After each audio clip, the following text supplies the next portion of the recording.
ഉണ്ട്. നമ്മളോടൊപ്പം അന്താരാഷ്ട്ര നിരീക്ഷകനായ ഡോക്ടർ മോഹൻ വർഗീസ് സർ ചേരുന്നുണ്ട്. സർ, ഇന്ത്യയുടെ അയൽ രാജ്യങ്ങളാണ് പാകിസ്ഥാനും അഫ്ഗാനിസ്ഥാനും. ഇപ്പോൾ പാകിസ്ഥാൻ പറഞ്ഞിരിക്കുകയാണ്, ഞങ്ങൾക്ക് ക്ഷമ എല്ലാം നശിച്ചിരിക്കുകയാണ്, ഒരു തുറന്ന യുദ്ധം ഞങ്ങളും നിങ്ങളും തമ്മിൽ നടക്കാൻ പോവുകയാണ് എന്ന്. എന്താണ് പാകിസ്ഥാനിലും അഫ്ഗാനിസ്ഥാനിലും ഇപ്പോൾ സംഭവിക്കുന്നത്? അങ്ങ് എങ്ങനെയാണ് അതിനെ നിരീക്ഷിക്കുന്നത്? പാകിസ്ഥാന്റെ പ്രതിരോധ മന്ത്രി ഖ്വാജ ആസിഫാണ് പറയുന്നത്, ഇപ്പോൾ നടന്നുകൊണ്ടിരിക്കുന്നത് പാകിസ്ഥാനും അഫ്ഗാനിസ്ഥാനും തമ്മിൽ ഒരു തുറന്ന യുദ്ധമാണ്. യഥാർത്ഥത്തിൽ സംഭവിച്ചുകൊണ്ടിരിക്കുന്നതും സമാനമായ രീതിയിൽ തന്നെയാണ്. ഏതാണ്ട് ഒരു ഓപ്പൺ കോൺഫ്ലിക്റ്റിലേക്ക് നീങ്ങിയിരിക്കുന്നു. ഏറെക്കാലമായി തുടരുന്ന അസ്വസ്ഥതകൾ ഇന്നത്തെ ദിവസം രാവിലെ ഒരു പൊട്ടിത്തെറിയിലേക്ക് നീളുന്ന ഒരു കാഴ്ചയാണ് കണ്ടത്. യഥാർത്ഥത്തിൽ പാകിസ്ഥാനിലുള്ള ഏറ്റവും വലിയ രണ്ട് വിഷയങ്ങളിൽ ഒന്ന് പാക് താലിബാന്റെ ആവിർഭാവമാണ്. മറ്റൊന്ന് ബലൂചിസ്ഥാനിലെ ബലൂച്ച് ലിബറേഷൻ ആർമിയുടെ നിരന്തരം പാകിസ്ഥാൻ സൈന്യത്തിനെതിരെ നടത്തുന്ന ആക്രമണം. പാകിസ്ഥാനിൽ വലിയ രീതിയിലാണ് പാകിസ്ഥാൻ ഗവൺമെന്റിനും പാകിസ്ഥാൻ സൈന്യത്തിനും അതീവ നാശം സൃഷ്ടിച്ചുകൊണ്ട് പാകിസ്ഥാനിലെ ഈ വിഭാഗങ്ങൾ നീങ്ങുന്നത്. പാകിസ്ഥാന്റെ എക്കാലത്തെയും വലിയ ആരോപണം അഫ്ഗാനിസ്ഥാനിലെ താലിബാൻ അഡ്മിനിസ്ട്രേഷനാണ് പാക് താലിബാന് പിന്നിൽ. അങ്ങനെയെങ്കിൽ പാക് താലിബാൻ പാകിസ്ഥാൻ സൈന്യത്തിനെതിരെ ആക്രമണം നടത്തിയിട്ട് അഫ്ഗാനിസ്ഥാനിലേക്ക് കടന്നു കയറുന്നു. അവിടുത്തെ താവളങ്ങളിൽ നിന്നുകൊണ്ട് പാകിസ്ഥാനെ വീണ്ടും ആക്രമിക്കുന്നു. ഇതാണ് രീതിശാസ്ത്രം എന്നാണ് കൃത്യമായി പാകിസ്ഥാൻ പറഞ്ഞു വെക്കുന്നത്. അങ്ങനെയെങ്കിൽ അഫ്ഗാനിസ്ഥാനിലെ താവളങ്ങളിൽ, അഫ്ഗാനിസ്ഥാന്റെ താലിബാൻ താവളങ്ങളിലും പാക് താലിബാന്റെ അഫ്ഗാനിസ്ഥാനിലെ താവളങ്ങളിലും ആക്രമണം നടത്തുക എന്നത് പാകിസ്ഥാന്റെ നയമായി മാറിയിരിക്കുന്നു. സ്വാഭാവികമായി അതിർത്തി പോസ്റ്റുകളിൽ അങ്ങോട്ടും ഇങ്ങോട്ടും ആക്രമണം ഉണ്ടാവുക എന്നത് ഏതാണ്ട് നിത്യസംഭവമായി.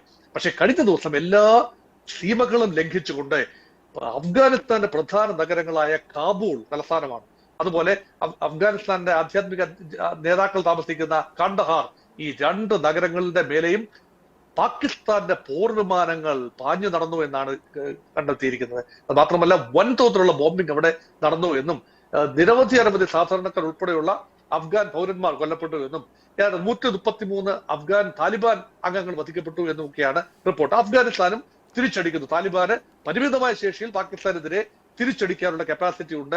അതിർത്തി മേഖലയിൽ വലിയ പ്രത്യാക്രമണം നടക്കുന്നു എന്ന രീതിയിൽ തന്നെയാണ് റിപ്പോർട്ട്. നോക്കൂ, അഫ്ഗാനിസ്ഥാനെ സഹായിച്ചു നിർത്തുന്നത് ഭാരതമാണ്. പാകിസ്ഥാന് മേൽ നിരന്തരം ആക്രമണങ്ങൾ അഴിച്ചുവിടുന്ന അഫ്ഗാനിസ്ഥാനെയും പാക് താലിബാനെയും എല്ലാം തന്നെ സഹായിക്കുന്നത് ഇന്ത്യയുടെ കരങ്ങളാണ്. അതുപോലെ ബലൂചിസ്ഥാനിലെ പാകിസ്ഥാൻ സർക്കാരിനെതിരെയുള്ള പ്രക്ഷോഭങ്ങൾക്ക് പിന്നിലും തിരികൊളുത്തിയിരിക്കുന്ന ഇന്ത്യയാണ് എന്ന പാകിസ്ഥാന്റെ ആരോപണമാണ്. പക്ഷെ അതിനകത്ത് യാതൊരു സ്ഥിരീകരണമുള്ള കാര്യമല്ല. പാകിസ്ഥാൻ അഫ്ഗാനിസ്ഥാൻ ബന്ധം താലിബാൻ അഫ്ഗാനിസ്ഥാൻ അധികാരം ഏറ്റെടുത്തത് ഉടനെ തന്നെ അത് വഷളാകുന്ന കാഴ്ചയാണ് നമ്മൾ കാണുന്നത്. വലിയ പ്രതീക്ഷയോടുകൂടി തന്നെയാണ് അമേരിക്കക്കാർ ഒഴിഞ്ഞു പോകുന്ന ആ സമയത്ത് താലിബാൻ അഫ്ഗാനിസ്ഥാനിൽ അധികാരം ഏറ്റെടുക്കുന്നത് വലിയ പ്രതീക്ഷയോടെയാണ് പാകിസ്ഥാൻ കണ്ടത്. പക്ഷേ ഘട്ടം ഘട്ടമായി താലിബാൻ അഡ്മിനിസ്ട്രേഷൻ ഇന്ത്യയുമായുള്ള ബന്ധം മെച്ചപ്പെടുത്തുകയും ഇന്ത്യ വൻതോതിൽ അഫ്ഗാനിസ്ഥാനെ സഹായിക്കുകയും ചെയ്തു. അഫ്ഗാന്റെ വിദേശകാര്യമന്ത്രി ഏതാനും മാസങ്ങൾക്ക് മുമ്പ് ഇന്ത്യ സന്ദർശിച്ചതും തന്ത്രപ്രധാനമായ ചില കരാറുകളിൽ ഒപ്പിട്ടതും നമ്മൾ കണ്ടതുമാണ്. അതുകൊണ്ട് ആ ഒരു ഇന്ത്യ അഫ്ഗാനിസ്ഥാൻ വളർന്നു വരുന്ന ദക്ഷിണേഷ്യയിലെ ഇന്ത്യ അഫ്ഗാനിസ്ഥാൻ ചങ്ങാത്തത്തെ വളരെ സംശയദൃഷ്ടിയോടുകൂടി വീക്ഷിക്കുന്ന പാകിസ്ഥാന്റെ പ്രകോപനത്തെയാണ് ഇത് സൂചിപ്പിക്കുന്നത്. അഫ്ഗാനിസ്ഥാൻ അറിയപ്പെടുന്ന ഒരു വ്യോമസേന ഇല്ല. അഫ്ഗാനിസ്ഥാൻ ആകെയുള്ളത് ആർട്ടിലറീസ് ആണ്. അത് മാത്രമല്ല അഫ്ഗാനിസ്ഥാന്റെ പോരാട്ട വീര്യം തീർച്ചയായിട്ടും ശ്ലാഘനീയമാണ്. കാരണം ഈ വിദേശ പോരാളികൾക്കൊന്നും വിദേശ കടന്നുകയറ്റക്കാർക്കൊന്നും തന്നെ അഫ്ഗാനിസ്ഥാന്റെ മേൽ കാര്യമായ അധീശത്വം സ്ഥാപിക്കാൻ ഒരിക്കലും കഴിഞ്ഞിട്ടില്ല. ബ്രിട്ടീഷുകാർക്ക് കഴിഞ്ഞിട്ടില്ല, റഷ്യൻസിന് കഴിഞ്ഞിട്ടില്ല. പിന്നീട് കടന്നു വന്ന അതിനു മുമ്പ് അധിനിവേശ ശക്തികൾക്കൊന്നും തന്നെ അഫ്ഗാനിസ്ഥാനെ പൂർണ്ണമായി കീഴടക്കാനോ പിടിച്ചു വെക്കാനോ ഒന്നും തന്നെ കഴിഞ്ഞിട്ടില്ല എന്നതുകൊണ്ട് ഇപ്പോൾ പാകിസ്ഥാൻ നടത്തിക്കൊണ്ടിരിക്കുന്ന സാഹസം അല്പായുസായിരിക്കും എന്നത് മാത്രമേ സൂചിപ്പിക്കാറുള്ളൂ. കാരണം അഫ്ഗാന്റെ പോരാട്ട വീര്യം വളരെ പ്രസിദ്ധമായ പോരാട്ട വീര്യമാണ്. കാരണം അഫ്ഗാനിസ്ഥാനിൽ കാര്യമായ ഇൻഫ്രാസ്ട്രക്ചർ ഒന്നും തന്നെ ഇല്ല, അതെല്ലാം തച്ചുടക്കപ്പെട്ട നിലയിലാണ്. പക്ഷേ അഫ്ഗാനിസ്ഥാനിലെ വിവിധ മിലിഷ്യകൾ, താലിബാൻ ഉൾപ്പെടെയുള്ള വിവിധ ഘടകങ്ങൾ ഒളിയുദ്ധത്തിന് അല്ലെങ്കിൽ ഒരു പ്രത്യേകതരം പോരാട്ടത്തിന് ട്രെയിൻഡായ ആളുകളാണ്. മാത്രമല്ല അഫ്ഗാനിസ്ഥാന്റെ ടെറൈനും അതുപോലെയാണ്. പാകിസ്ഥാന്റേത് റെഗുലർ ആർമിയാണെന്ന് ഓർക്കണം. അതുകൊണ്ട് ഒരു റെഗുലർ ആർമി അതിർത്തി കടന്നു ചെന്ന് അഫ്ഗാനിസ്ഥാനെ ആക്രമിക്കാൻ ഒരു സാധ്യതയും കാണുന്നില്ല.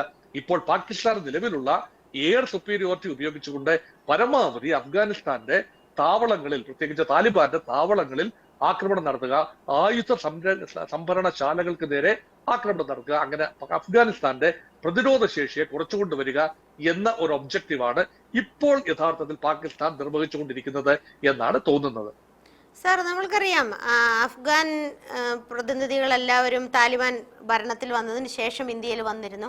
അപ്പോൾ ഇന്ത്യയുമായിട്ട് കൂടുതൽ അടുക്കുന്നതായിരിക്കാമോ പാകിസ്ഥാനെ ചൊടിപ്പിക്കാനുള്ള ഒരു കാരണം?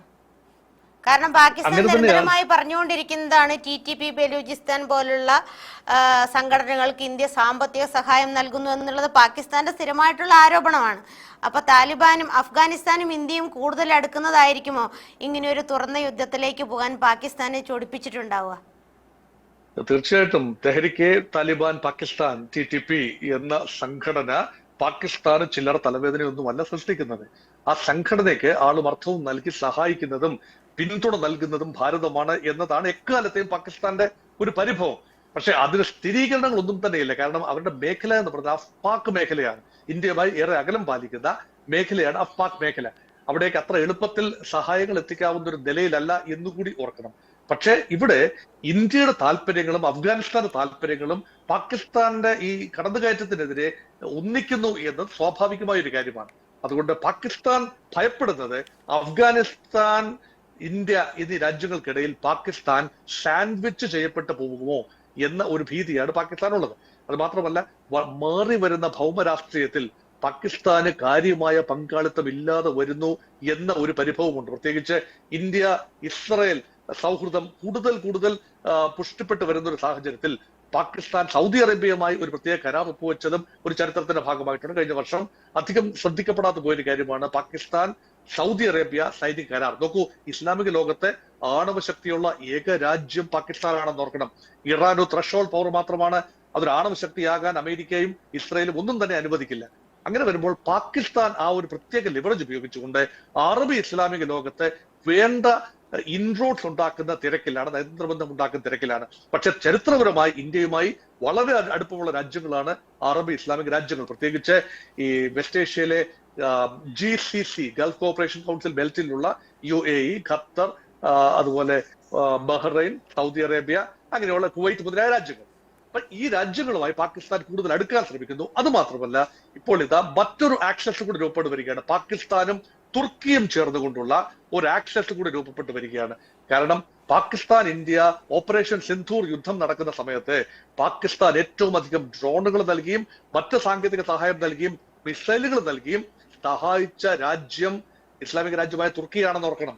അങ്ങനെ തുർക്കിയെ കൂടെ ബാലൻസ് ചെയ്യുന്നതിന്റെ ഭാഗമായിട്ടാണ് ഇസ്രായേൽ ഇപ്പോൾ ഒരു 6 രാജ്യ സഖ്യത്തെക്കുറിച്ച് സംസാരിക്കുന്നത്. ഇസ്രായേൽ, ഇന്ത്യ, അതിനു പുറമെ വെസ്റ്റ് ഏഷ്യയിലെ അറബ് രാജ്യങ്ങൾ, നോർത്ത് ആഫ്രിക്കയിലെ അറബ് രാജ്യങ്ങൾ, അതുക്കും മേലെ ഗ്രീസ് ആൻഡ് സൈപ്രസ്, ഇങ്ങനെ 6 ഘടകങ്ങൾ ചേർന്ന ഒരു സുരക്ഷാ സംവിധാനം ഒരുക്കുന്നതിനെ കുറിച്ച് ഇന്ത്യൻ പ്രധാനമന്ത്രി നരേന്ദ്രമോദിയുടെ ഇസ്രായേൽ സന്ദർശന വേളയിൽ ഇസ്രായേൽ പറഞ്ഞത് ആ ഒരു പശ്ചാത്തലത്തിലാണ്. ഈ ഒരു പശ്ചാത്തലത്തിലാണ് പാകിസ്ഥാൻ ഇപ്പോൾ പ്രതിസന്ധിയുടെ ഘട്ടത്തിൽ നിൽക്കുമ്പോൾ ഒരു പ്രസക്തി തിരിച്ചു പിടിക്കുന്നതിന്റെ ഭാഗമായി പാകിസ്ഥാൻ തങ്ങളുടെ സ്വാധീന മേഖല വർദ്ധിപ്പിക്കാം എന്ന ഒരു കണക്കിലാണ്. അത് കേവലം വ്യാമോഹം മാത്രമാണ് എന്നതാണ് പ്രാഥമികമായ നിഗമനം. അതിന് അഫ്ഗാനിസ്ഥാന്റെ മേൽ മെക്കിട്ട് കയറുക എന്നത് അങ്ങാടിയിൽ തോറ്റതിന് അമ്മയോട് എന്ന നിലയിലുള്ള ഒരു പ്രതികരണമായിട്ട് മാത്രമേ ഈ ഘട്ടത്തിൽ കാണാനാവൂ.